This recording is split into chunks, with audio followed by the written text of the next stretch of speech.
Hello అండి. Welcome back to my channel. ఈరోజు సీరియల్‌లో సర్పంచ్ వాళ్ళ ఊర్లో వాళ్ళతో మాట్లాడుతూ ఉంటాడు. అక్షయ్ బండి మీద వస్తూ ఒకతన్ని "ఏవండీ ఇక్కడ మెడికల్ షాప్ ఎక్కడండి?" అని అడుగుతాడు.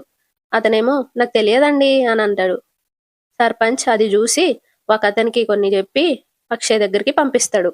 అక్షయ్ వస్తూ అతన్ని "ఏవండీ ఇక్కడ మెడికల్ షాప్ ఎక్కడండి?" అని అడుగుతాడు. "నాకు తెలుసండి. నేను చూపిస్తా పదండి" అని బండెక్కుతాడతను. ఇక్కడ ఆరాధ్య అమ్మ, అమ్మ అని అంటా ఉంటే అందరూ టెన్షన్ పడతా ఉంటారు.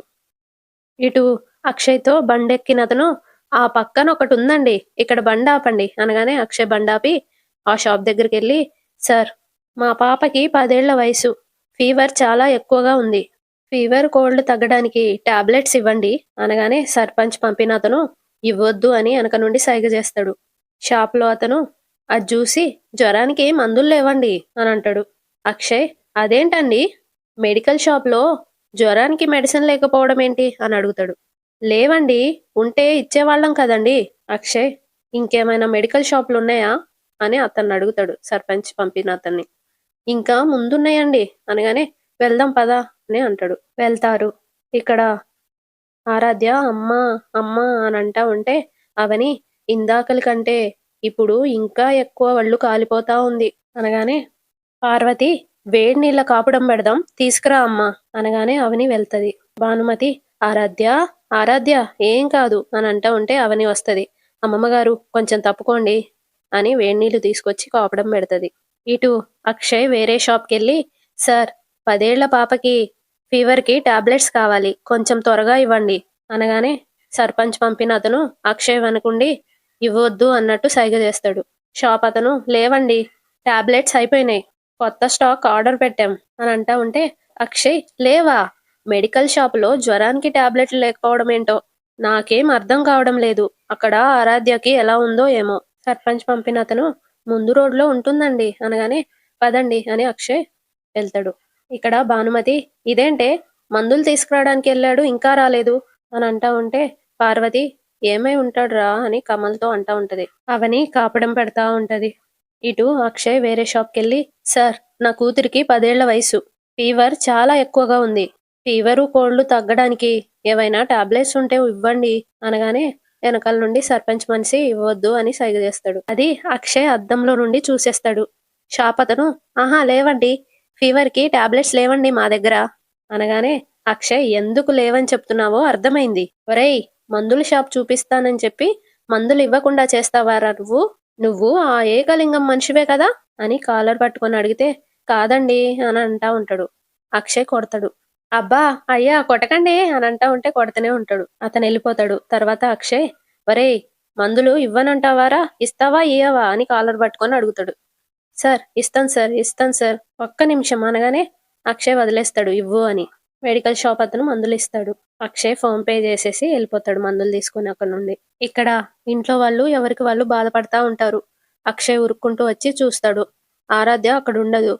మందుల్ని కింద పడేస్తాడు. ఆరాధ్య అని అంటాడు. ఆరాధ్య ఆరాధ్య రేయ్ ఆరాధ్య ఏదిరా? ఆరాధ్యకి ఏమైందిరా అని కమల్ని అడుగుతాడు. అవని టెన్షన్ పడకండి. ఆరాధ్యకి జ్వరం తగ్గింది అని రూమ్‌లో నుండి వస్తూ ఇప్పుడు బానే ఉందండి. వెళ్ళండి అనంటది. అక్షయ్ రూమ్‌లోకెళ్ళి ఆరాధ్యని చూస్తాడు. కాసేపు అలా చూస్తూ ఉంటాడు. తర్వాత బయటకొస్తాడు. అవని టాబ్లెట్ యేసుకున్న దానికి ఆరాధ్యకి జ్వరం తగ్గింది. ఇప్పుడు పాలు తాగి పడుకుంది. మీరు ఇప్పటి వరకు రాలేదేంటా అని అందరం నీ గురించే టెన్షన్ పడుతున్నాం అని అంటా ఉంటే రాజేందర్ టాబ్లెట్ కోసం వెళ్ళిన వాడివి ఇంత ఆలస్యంగా వచ్చావేంట్రా అనగానే అక్షయ్ ఆ ఏకలింగం వల్లే లేట్ అయింది నాన్న అని అంటాడు. అవని ఆ ఏకలింగం వల్ల లేట్ అవడం ఏంటండి అని అడుగుతది. వెంటనే అక్షయ్ వాడు చేసిన దౌర్జన్యాలన్నీ ప్రశ్నించామని వాడు మన మీద కక్ష సాధిస్తున్నాడు. ఊర్లో ఎక్కడా టాబ్లెట్ దొరకకుండా చేశాడు అని జరిగింది మొత్తం చెప్తాడు. అవని మీకు అతను దొరకకుండా చేస్తే వాళ్ళ తమ్ముడు మాత్రం తీసుకొచ్చి ఇచ్చాడు. వాళ్ళ తమ్ముడా అని అక్షయ్ అంటాడు. అవునండి కోటిలింగం అని అంటా ఉంటే అక్కడికి కోటిలింగం వచ్చి అవునండి మెడిసిన్ నేనే తీసుకొచ్చాను అని అంటాడు. అవని ఇతను మన ఆరాధ్యతో ఆడుకోవడానికి వచ్చాడండి. ఆరాధ్యకి జ్వరం వచ్చిందని తెలియంగానే తన మనుషులతో మెడిసిన్ తెప్పించాడు. తన వల్లే ఈరోజు మన పాపకి జ్వరం తగ్గింది అనగానే అక్షయ్ కోటిలింగం కాలర్ పట్టుకొని ఒరేయ్ నువ్వు తెప్పిచ్చింది మంచి మందులేనా? లేకపోతే పాపకి ప్రమాదం జరగడం కోసం మీ అన్నయ్యే నిన్నిక్కడికి పంపించాడా? అని అడుగుతా ఉంటే కోటిలింగం, ఏంటండి అలా మాట్లాడుతున్నారు? ఆరాధ్య నా ప్రాణాలు కాపాడిందండి. ప్రాణాలు కాపాడిన ఆరాధ్య నాకు అమ్మతో సమానం. అమ్మని ఎవరైనా చంపాలనుకుంటారా సార్? అనగానే అక్షయ్ వదిలేస్తాడు. పల్లవి ఏమో తనలో తాను, అన్న చంపాలని చూస్తుంటే తమ్ముడు కాపాడుతున్నాడేంటి అని అనుకుంటూ ఉంటది. అక్షయ్ కోటిలింగంతో సారీ అని అంటాడు. కోటిలింగం, మీ పాప నన్ను కాపాడింది కాబట్టి మీ పాప కోసం నేనేదైనా చేస్తాను. మీకు ఏం కావాలన్నా అడగండి, తీసుకొస్తాను. ఉంటానండి, ఉంటానండి అని అందరికీ చెప్పి వెళ్ళిపోతాడు. శ్రీకర్, మనం చేతగాని వాళ్ళల్లా సైలెంట్ లా ఉంటే ఆ ఏకలింగం ఇంకా ఎక్కువ చేస్తాడన్నయ్య అని అంటా ఉంటే కమల్, ఊరుకోకూడదన్నయ్య, వాడికి మనం బుద్ధి చెప్పాల్సిందే అనగానే అక్షయ్, అవునరా, వాడు ఏం చేసినా ఈ ఊర్లో ఎదురులేదు అనుకుంటున్నాడు. వాడి ఆట కట్టించాల్సిందే. అవని ఏకలింగం ఏం చేస్తున్నాడో ఇప్పుడు మనకి అర్థమవుతుంది కాబట్టి వాడికి బుద్ధి చెప్పడంతో పాటు ఈ ఊళ్ళో ఉన్న ప్రాబ్లమ్స్ అన్ని మనం సాల్వ్ చేయాలండి అనగానే అక్షయ్ అవును అని అంటాడు. పల్లవి ఏమో తనలో తాను, వీళ్ళిద్దరికీ భయం అనేది లేదు కాబట్టి ఆ ఏకలింగాన్ని కొంచెం జాగ్రత్తగా ఉండమని చెప్పాలి అని అనుకుంటూ ఉంటది. అవని ఊళ్ళో ఒక బాబుని ముద్దాడుతూ వాళ్ళ మమ్మీతో, మీ పిల్లలకి చదువు చెప్పించడానికి మంచి టీచర్స్ ని పెడుతున్నాం. పిల్లలకి కావలసిన అన్ని సదుపాయాలని సమకూరుస్తున్నాం. పిల్లల్ని మన ఊర్లో ఉన్న స్కూల్లో చదివిచ్చి స్కూల్కి మన ఊరికి మంచి పేరు తీసుకురావడానికి మీరు కూడా కొంచెం సహాయపడండి అనగానే ఆవిడ సరే అండి, చాలా థ్యాంక్స్ అండి అని అంటది. అవని వస్తానండి అని అక్కడి నుండి వెళ్తది. ఇంకో ఇంటికెళ్ళి ఒక పాప తల్లితో మాట్లాడుతూ, చదువు కోసం మీరు మీ పాపని ఇంకో ఊరు పంపించాల్సిన అవసరం లేదు. మన ఊళ్ళోనే స్కూల్ బాగు చేయిచ్చాం. ఆ స్కూల్కే పంపించండి అనగానే అలాగేనండి అని ఆవిడంటది. తరువాత స్కూల్కి పెయింట్ వేస్తా ఉంటారు. అవని అక్కడేయండి ఇక్కడేయండి అని అంటా ఉంటది. రాజేందర్ చూస్తా ఉంటాడు. కమల్ ఇంకా శ్రీకర్ ఆ స్కూల్లో ఉన్న బస్తాలన్నీ మోస్తా ఉంటారు. వదినా అన్నీ ఖాళీ చేశాం వదినా అని అంటారు. ఇటు అక్షయ్ పిల్లల్ని తీసుకొని వస్తా ఉంటాడు. అవని రండి వెళ్ళండి, అక్కడ మీ క్లాస్ రూమ్ వెళ్ళండి అని అంటా ఉంటే కమల్ ఇంకా శ్రీకర్ కూడా వెళ్ళండి అని అంటా ఉంటారు. అక్షయ్ అవని పనులన్నీ ఎలా జరుగుతున్నాయి అని అడుగుతాడు. ఏరి మన వాళ్ళంతా అని అంటా ఉంటే అక్కడండి అని అవని అంటది. పిల్లలు వస్తా ఉంటారు. రండి రండి అని అంటా ఉంటారు. వెళ్ళండి వెళ్ళండి బాగా చదువుకోవాలి అని అంటా ఉంటారు. తర్వాత హాస్పిటల్‌కెళ్ళి అక్కడ గూడా అన్ని పనులు చేయిస్తారు. డాక్టర్స్ వస్తారు. పేషెంట్‌ని చూస్తా ఉంటారు. అవని, అక్షయ్, రాజేందర్, కమల్ వాళ్ళు అందరూ మాట్లాడుకుంటూ ఉంటారు హాస్పిటల్‌లో నిలబడి. అక్కడికి డాక్టర్ వస్తది. నమస్తే డాక్టర్ అని అందరూ అంటారు. నమస్తే అండి అని డాక్టర్ అంటది. అక్షయ్ మిమ్మల్ని సిటీ నుండి పిలిపించింది ఈ హాస్పిటల్‌లో పనిచేయడానికే డాక్టర్. ఈయన మా నాన్నగారు అనగానే రాజేందర్ నమస్కారం అండి అని అంటాడు. డాక్టర్ నమస్కారం అండి. అక్షయ్ ఈ ఊరి వాళ్ళకి సేవ చేయాలి అనే ఉద్దేశంతో ఈ హాస్పిటల్‌కి మా అమ్మ పేరు పెట్టారు అని అంటా ఉంటే డాక్టర్, మీరు ఒక మంచి ఆశయంతో హాస్పిటల్ పెట్టారు కాబట్టి మీరు అడగగానే ఒక్క నిమిషం కూడా ఆలోచించకుండా వస్తానని చెప్పాను అనగానే రాజేందర్, డబ్బులకు కూడా ఆశించకుండా ఈ పల్లెటూరులో పని చేయడానికి ఒప్పుకున్నారు అంటే దానికి చాలా పెద్ద మనసుండాలి అని అంటాడు. వెంటనే డాక్టర్, పేదవాళ్ళకి ఉచితంగా సేవ చేయాలి అనేది నా అంబిషన్.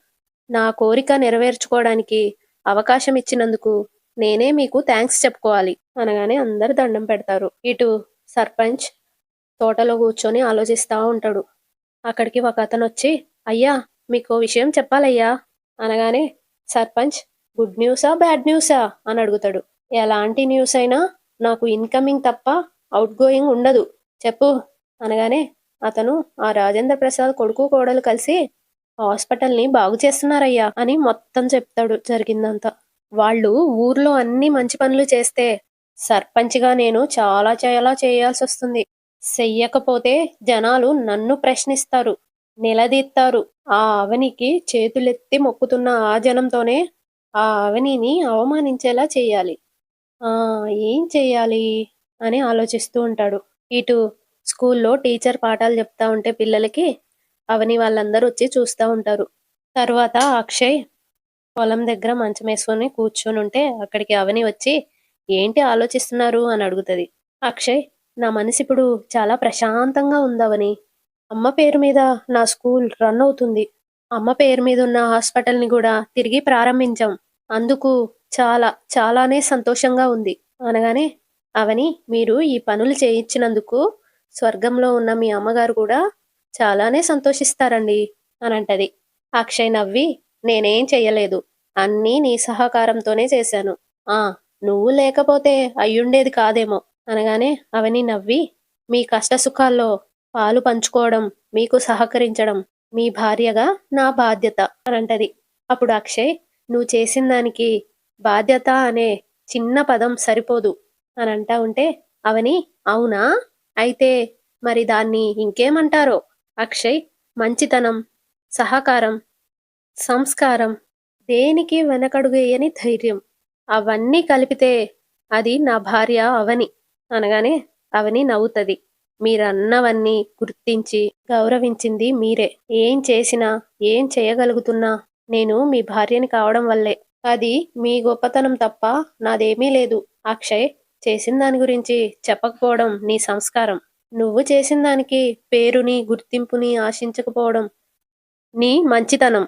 మన ఆస్తులు మనకి తిరిగొచ్చేసాయి కాబట్టి అమ్మ పేరు మీద ఒక ట్రస్ట్ పెట్టి ఆ ట్రస్ట్ ద్వారా ఇంకా ఎన్నో మంచి పనులు చేయాలనుంది. చేద్దామా? అనగానే అవని తప్పకుండా చేద్దామండి అని అంటది. అక్షయ్ నీ సపోర్ట్ ఉంటే నేనేదైనా సాధించగలను అని అవని చేపట్టుకొని అంటాడు. మీరేం చేయాలనుకున్నా దానికి నా సపోర్టు మీకెప్పుడూ ఉంటదండి. మీ ఆశయమే నా ఆశయం అని అంటది. అక్షయ్ నువ్వు నాతో ఎప్పటికీ ఇలానే ఉండాలి. ఉంటావా అవని? ఎప్పటికీ కాదండి. నా ప్రాణం ఉన్నంత వరకు ఇలాగే ఉంటాను. అక్షయ్ నీకోసం ఏదైనా ఇవ్వాలనిపిస్తుందవని. ఓహో ఏమివ్వాలనిపిస్తుందండి? నువ్వడిగితే నా ప్రాణమైనా ఇస్తానవని. మరి నీకు ఒక ముద్దైనా ఇవ్వాలని అనిపించడం లేదా? అని అడుగుతాడు. అవని నవ్వుతా ఉంటది. నా కోసం ఏదైనా చేస్తాను అన్నావు కదా? ఇలా సిగ్గుపడడమా? అనగానే ఇద్దరు దగ్గరకొస్తారు. ఇక పొద్దున్నే స్కూల్ దగ్గర అందరూ ఆడుకుంటూ ఉంటే అవని వాళ్ళందరూ వస్తారు. అందరూ దిగి చూస్తారు. అక్షయ్ అమ్మా అమ్మ పేరు మీదున్న స్కూల్ ఇదే అని చూపిస్తాడు. బాగుందా? అని అడుగుతాడు. పార్వతి మనిషికి ఆనందాల్నిచ్చే జ్ఞాపకాలు ఎప్పటికీ బావుంటాయిరా. చాలా బావుంది అనగానే అందరు నవ్వుతారు. అక్షయ్ మా అమ్మ ఎలా ఉందో నాకు తెలియదు. కానీ ఈ స్కూల్ పిల్లల కళ్ళల్లో, వాళ్ళ చిరునవ్వుల్లో మా అమ్మని చూస్తున్నట్టుగా ఉంది నాన్న. ఈ స్కూల్లో చదివే పిల్లలు ఈ ఊరికి, ఈ జిల్లాకి, ఈ రాష్ట్రానికే గర్వకారణంగా ఉండేలా చేయాలనేదే నా ఆశయం. అందరూ అని అంటా ఉంటారు. అవని నీ ఆశయం తప్పకుండా నెరవేరుతుందండి. మీ ఆశయానికి మీ అమ్మగారి ఆశీస్సులు ఎప్పుడూ మీకు తోడుగా ఉంటాయి అని అంటా ఉంటది. అంతటితో ఈ రోజు ఎపిసోడ్ అయిపోతుంది. రేపటి ఎపిసోడ్లో అవని అందరినీ ఒక స్టేజ్ దగ్గరికి తీసుకెళ్తది. ఏంటమ్మా అది అని రాజేందర్ అడుగుతా ఉంటే బాబాయిలు అని పిలుస్తుంది. పాత మిత్రుల కలయిక అని రాసి పెట్టుంటది అక్కడ. రాజేందర్ ఫ్రెండ్స్ అందరూ వస్తారు. రాజేందర్ కౌగిలించుకొని మాట్లాడతాడు ఆనందంగా.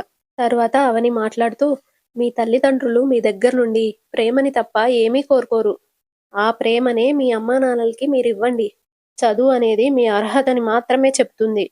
కానీ సంస్కారం అనేది మీ విలువల్ని, గౌరవాన్ని పెంచుతుంది అని అంటా ఉంటే ఆ ఊర్లో ఒక ఆవిడ సంస్కారం గురించి నువ్వే చెప్పాలి మరి. బాబుగారు ఎవరికి పుట్టిందో తెలియని ఈవిడ్ని మీరు పెళ్లి చేసుకున్నారా అని అక్షయ్ని అడుగుతా ఉంటది. తర్వాత అవని ఒక్కతే పడవలో కూర్చొని బాధపడతా ఉంటది. అంతటితో ఎపిసోడ్ అయిపోతది. సబ్స్క్రైబ్ చేసుకోండి. లైక్ కూడా చేయండి.